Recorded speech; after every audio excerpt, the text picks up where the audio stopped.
Hello everyone and welcome to another episode of Mythlok with your host Nitin Nair, the home of mythology.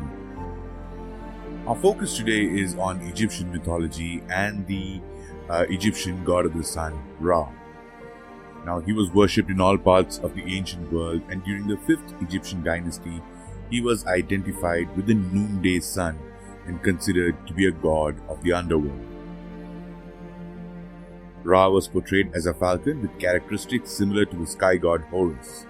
The Menevis bull cult had its center in Heliopolis, and there was a burial ground for the bulls in the north of the city.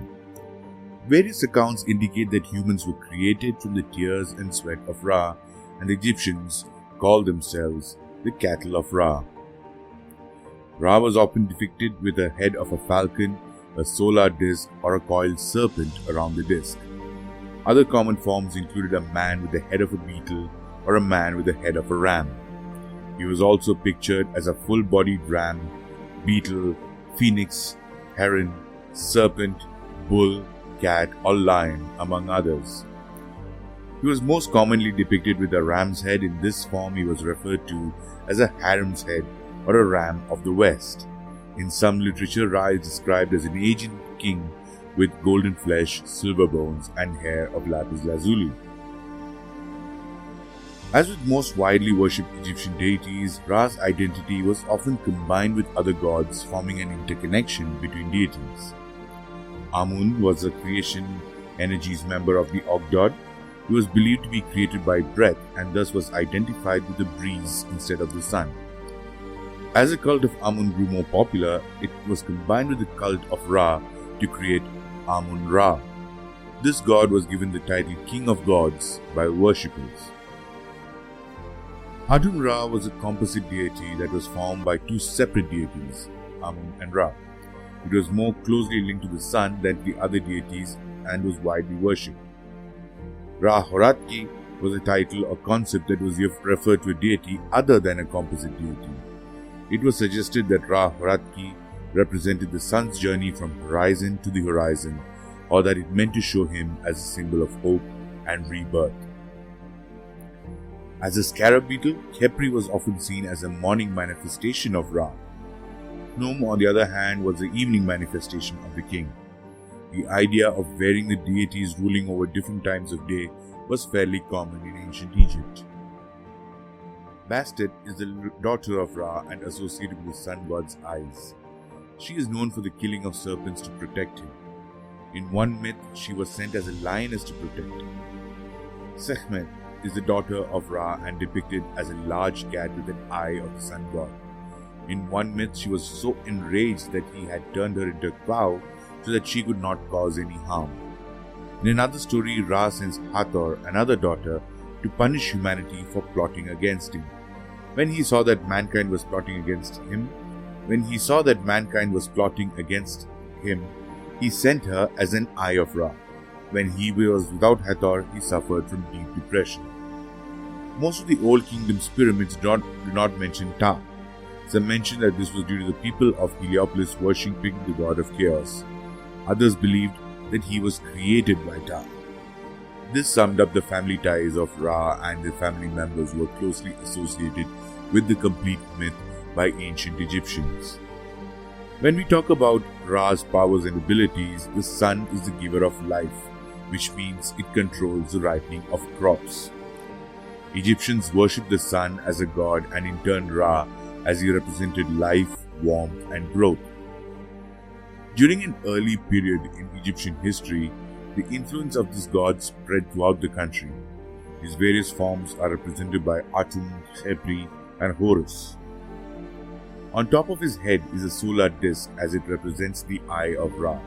During the beginning of time, the sun god was alone in the universe and he would later begin ruling over earth.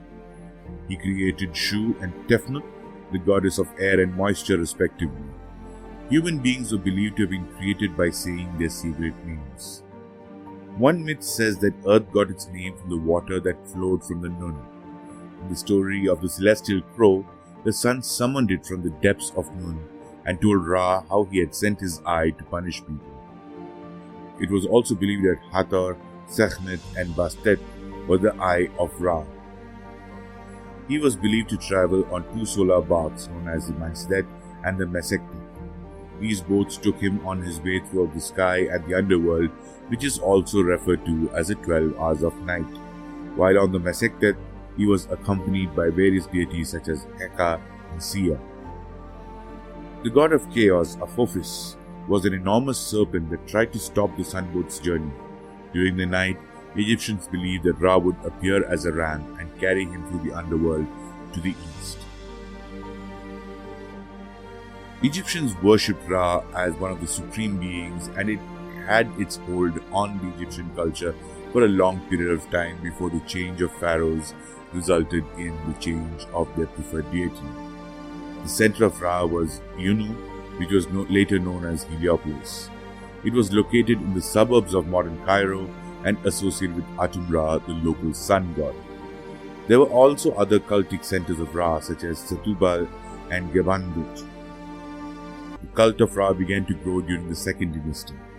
By the fourth dynasty, his worship was widely considered as that of the son of Ra when he became a state deity.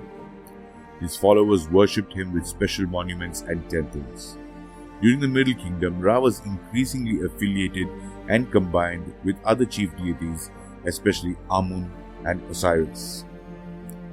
During the time of the New Kingdom, the worship of Ra became more elaborate and grand. The walls of his tomb were dedicated to detailed texts that depict his journey through the underworld.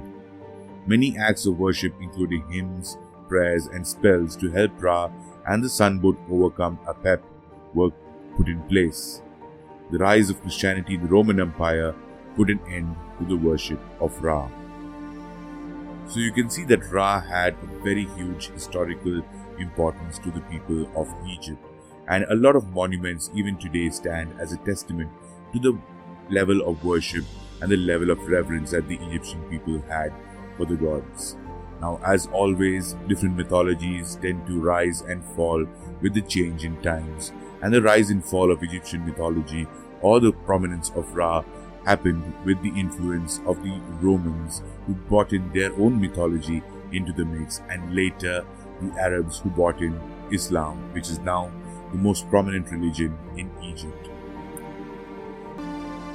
Thank you very much for tuning in to another episode of Mythlok, the home of mythology on the internet, with your host, Nitin Nair.